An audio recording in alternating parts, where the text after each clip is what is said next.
Mohamed Salah at the double and captain Jordan Henderson leading by example. Liverpool tonight moving on to 92 points in the Premier League.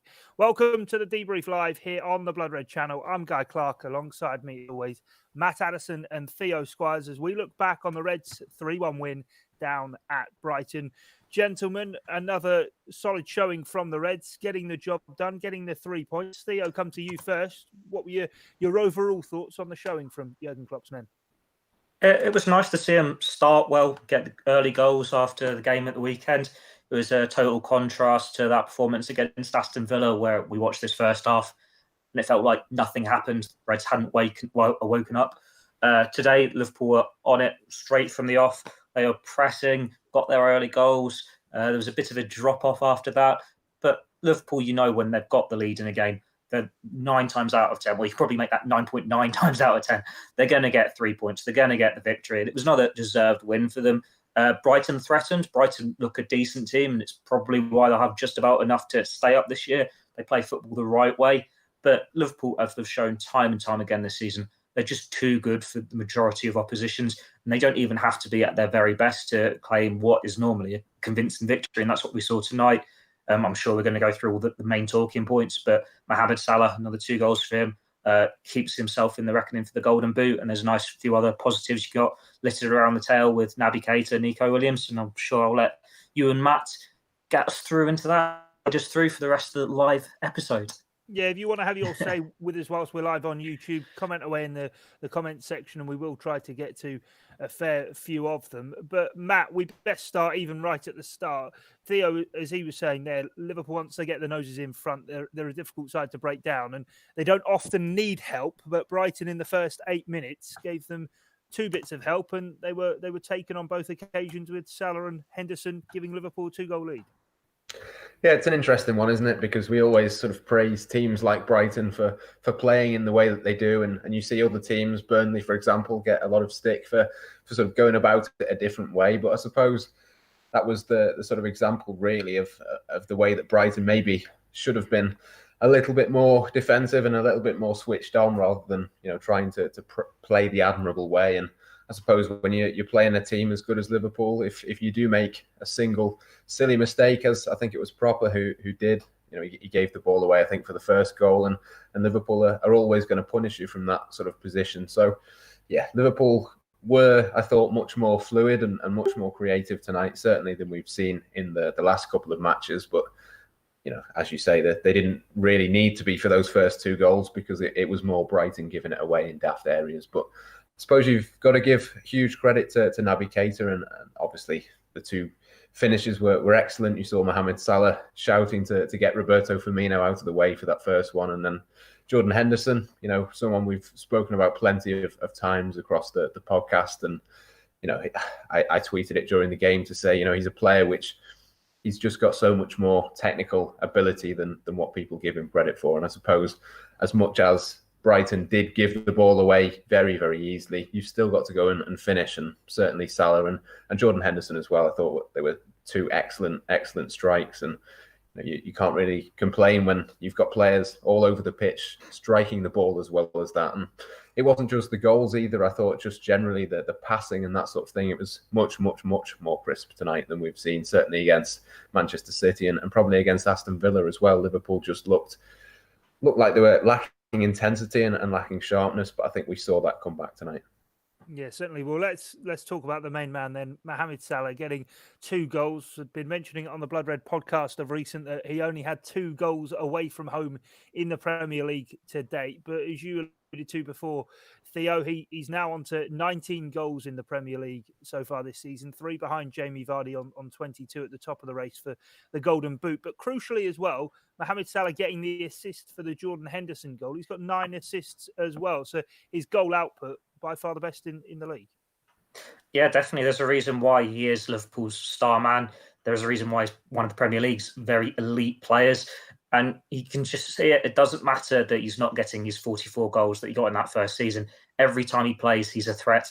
Even when he doesn't score or get the assists, defenders are scared of him. They've got people double marking him. I think we saw that more against Villa at the weekend.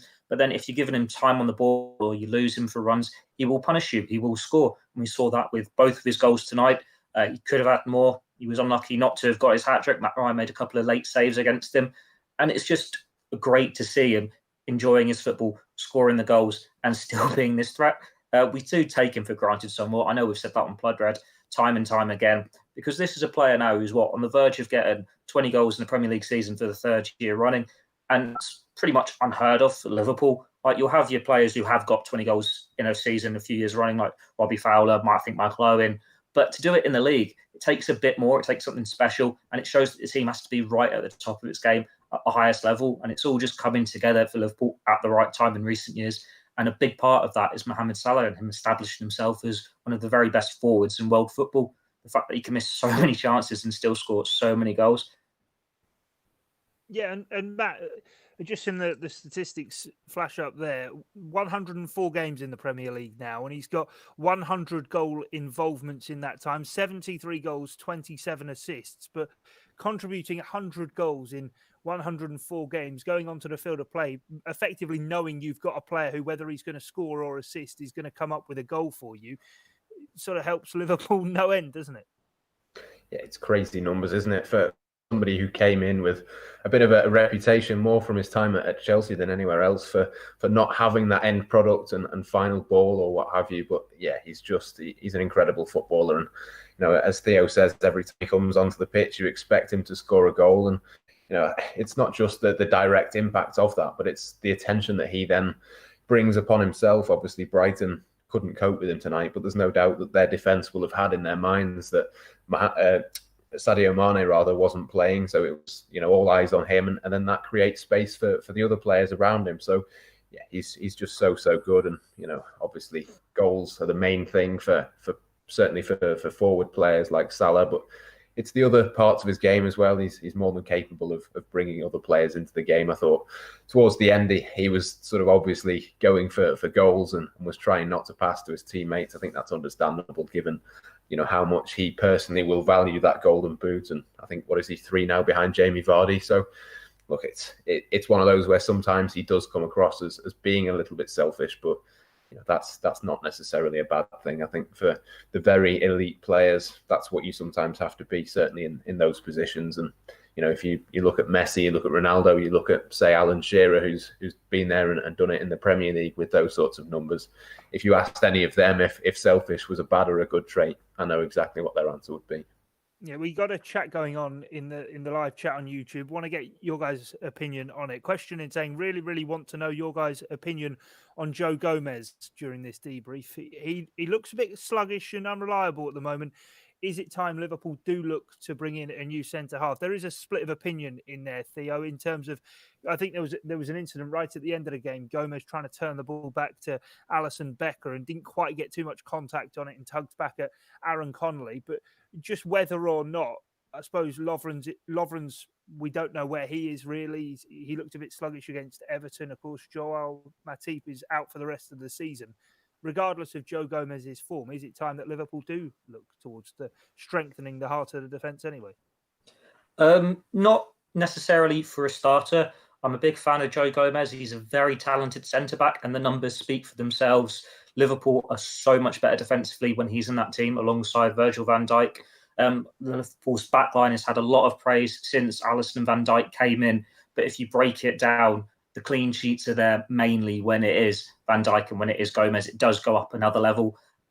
Yes, they have been a bit sloppy at times since the restart across the whole back four, but I think that is partly they were so close to winning the Premier League title before the break, and when you've had that long enforced break there, standards will slip a little bit, and it's just natural. We've still got to remember how young Joe Gomez is, and he's already a vital part of this defence. He will keep getting better and better, whereas Virgil van Dijk celebrating his birthday today, he's just entering his peak years.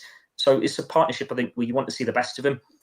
When you look at Twitter, whenever Virgil van Dijk does a Q&A, whenever he does an interview, he always is talking very fondly of Joe Gomez. He obviously rates him very highly, and he's a good player who will get better. Still young, he will make mistakes. Liverpool probably do need a centre-back, just because you'd imagine that Dejan Lovren will be moving at some point in the next 12 months. Joel Matip has proven time and time again that he's no one you can rely on to consistently be available over a 38-game season. whereas Gomez has had his injury problems as well. It's not the same. It's usually something a bit more serious. So they do need that cover there. But it's, do you go and spend big money at a time when Liverpool don't necessarily have funds to go and do a big money signing on a centre-back, or do you just get someone who's going to do the job, be a steady backup, to put a bit more pressure on Gomez and provide more of a squad option? I think you've got to be wise about where Liverpool are and where the market is at the moment. They can't go and spend another 75 million on a centre-back just to have the two most expensive or two best centre-backs in the Premier League. And Gomez, if he keeps progressing as he is, he will become one of the best anyway. And just how young he is now and the talent he's already showing. Yeah, get on to another one of the topics being raised in the live chat, and also ties in with the game tonight, Matt. It was Nico Williams' first Premier League start. He was playing at left back, a position we've hardly seen him play even in his youth days, let alone in the fleeting first team appearances he has made. People feeling as though Nico Williams is, of course, more suited to playing at right back, and therefore do Liverpool need a left back? And should we see Nico Williams there again? Because he started brightly, but he was brought off at half-time tonight. Yeah, I think he would have been brought off because he was on a yellow card. I thought certainly in the first half of the first half, he was excellent. The second half of it, he sort of dropped off a little bit, as you say, but I think, you've got to expect that. It was his first Premier League start. He's a very young player, and look, it's almost a similar situation to Joe Gomez. You look at the age that those two players are, they are going to make little mistakes here and there, but I thought, generally, Nico Williams did quite well. I think there was a couple of times where you'd want him to go on the outside a couple more times, but I don't think that's something you can really be too critical about, because the other option that Liverpool have as backup to Andy Robertson is James Milner, and he does exactly the same thing. So I think it would be a little bit harsh to sort of criticise him. But, look, I think going forward, I think Liverpool have got an option there. I don't think they'll be signing any fullbacks this summer, because I think Nico Williams can do that job next season. I would expect him to be the one to fill in, or James Milner on occasion. I think Liverpool can, certainly they can go into next season thinking that they've got enough. And for me, it's almost a similar situation at centre-back as well. I think, obviously, we expect Lovren to move on either this summer or next, as Theo says. But, look, Joe Gomez is a fantastic player. And you look at the teams around the Premier League in that top six, how many teams would Joe Gomez move into ahead of the other players? You look at Arsenal, you look at even Manchester City. I think Joe Gomez, walks into pretty much every Premier League team apart from Liverpool, because you've got Joel Matip alongside him. So, yeah, you look at him and you look at Nico Williams. I think they'll play a significant number of matches next season. And Keanu Hoover as well, I have to mention him. I think long-term he is a big centre-back option for Liverpool. Another one, of course, who can play at full-back. So if he maybe could play right-back, Nico Williams at left-back if needed, Liverpool have got more than enough in, youthful centre-backs, full-backs. It's exciting times, certainly for the forwards too, but I don't think we should forget the young players coming through at the back as well. Yeah, I want to mention Naby Keita's showing before we jump off, but Theo, just want to get your thoughts there on what Matt said, and certainly on the left back position, because James Milner slots in there, Nico Williams slots in there like we've seen tonight. Joe Gomez occasionally slots in there, but they're all right-footed players. Other than Andy Robertson, there isn't a left-footed player who slots into that position. You're not going to play Mo Salah at left back, are you? This is where I disagree with Matt, because I think Liverpool do need to go out and get a left-footed left back. When they're so successful, it's because they've got that balance in the team with the natural-footed fullbacks on their favoured size, getting forwards, getting to the line, getting the crosses in, and when you've got Salah and Mane cutting inside. And it's the same for both positions on either flank. When you've got it changed slightly and it's not someone in their natural position cutting inside or going up down the line as whatever position it is, it doesn't work the same way. It's not as effective. And Nico Williams tonight, he very much looked like a right-footed left-back. We have seen it work in the past. Liverpool, Glenn Johnson obviously did a very good job there at times, John Flanagan as well, but that was when Liverpool didn't attack so much from fullback. That's when you want them to defend a bit more, because you had the midfield and you had the forwards to get the goals, to get the assists. But when Liverpool relies so much on it from the fullbacks, you need your attacking fullbacks on their favoured sides just to make it that much more effective. In recent seasons, we have seen Liverpool use James Milner, use Joe Gomez, and that was fine at the time. Liverpool were a rising force there, but now they're the best team in the country. They're Premier League champions, European champions and world champions, and they need a better fit so they can maintain that top level. This game, I think it showed why you can't really rely on someone so young out of position as the backup, because we're seeing James Milner struggle at times against someone like Wilfried Zaha. Nico Williams would as well. Like tonight, he didn't struggle, but the half certainly changed for him. I think one moment where Lamptey got past him and he sort of tripped, pulled back at his shirt a little bit, and he fell over, and he had to get Henderson to rescue him. There are going to be plenty more moments like that. Andy Robertson is a very consistent footballer, and he hasn't had too many injuries, but I just feel it needs a more natural reserve to him there.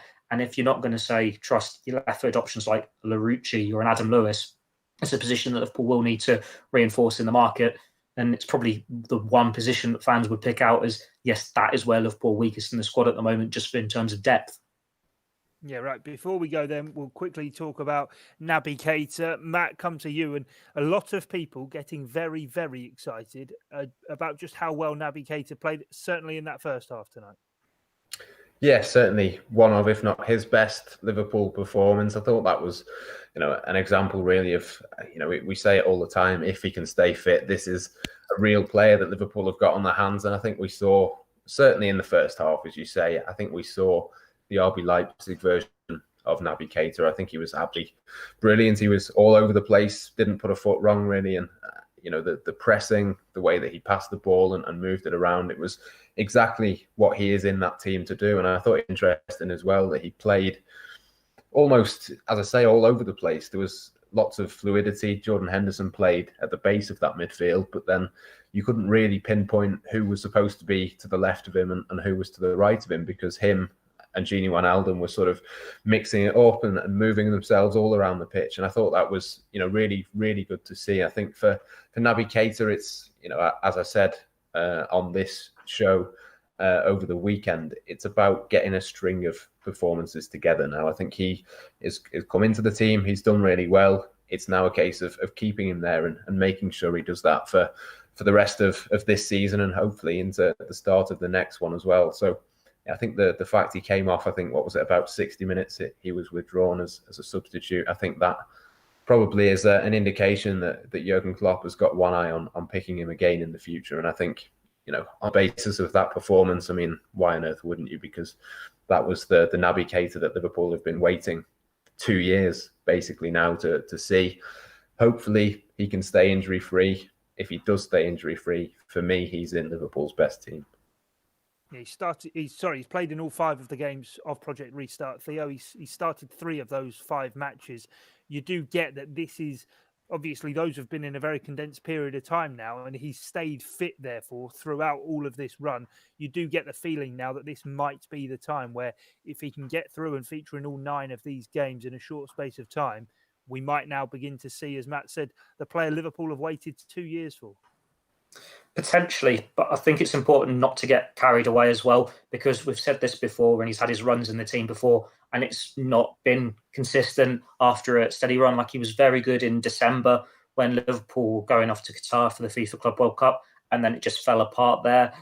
He is one of these players that comes in fits and bursts, and I agree with Matt, is what we wanted to see more from him tonight. Just his part in that first goal, I think for me that was more pleasing than his assist at the weekend, just because it's what Jurgen Klopp wants from his midfield. He wants them hassling players. He wants them pressing forward to look up, pick those smart passes, and what Liverpool sometimes lack in midfield. But with Naby Keita, I always feel there's so much pressure on him. The fact that Liverpool spent a big fee on him, that fans had to wait a year to see him in the famous red shirt. And every time there's a setback, it's, what's wrong with Naby Keita? But every time he does something good, however small, there's all this excitement there. I'm not saying forget about him, but just let him play his football, because it's always setting itself up for more pressure, more disappointment. If we just let him play his football, enjoy his football, and don't make such a big deal out of every injury or everything he does right, he can be a vital player of this squad. Because people don't give, say, Jordan Henderson, Gini Wijnaldum the same hype about every little thing, or Alex Oxlade-Chamberlain, and they just do very good jobs in this Liverpool team. Jurgen Klopp will always rotate the midfield, no matter who's available, who's fit, as long as they're on form and doing the job. And that's what's best for this squad, if all 6-7 options are at the top of their game. And it's what you want to see. You don't want that A-list player where there is that added hype on him when he is breaking down or he is inconsistent. You just want them all to contribute and be the best options for Jurgen Klopp. Well, make sure you keep across the Blood Red channel tonight. Jurgen Klopp's post-match press conference will be with you on the channel here on YouTube. And on Friday, of course, we'll have an even more in-depth breakdown of tonight's 3-1 win at Brighton and Hove Albion. The Blood Red podcast, of course, with you Friday afternoon. Next up for Liverpool, Burnley to come at the weekend then. But from myself, Guy Clarke, Theo Squires and Matt Addison, thanks for your time and your company here on the Brief Live on the Blood Red YouTube channel. It's bye for now.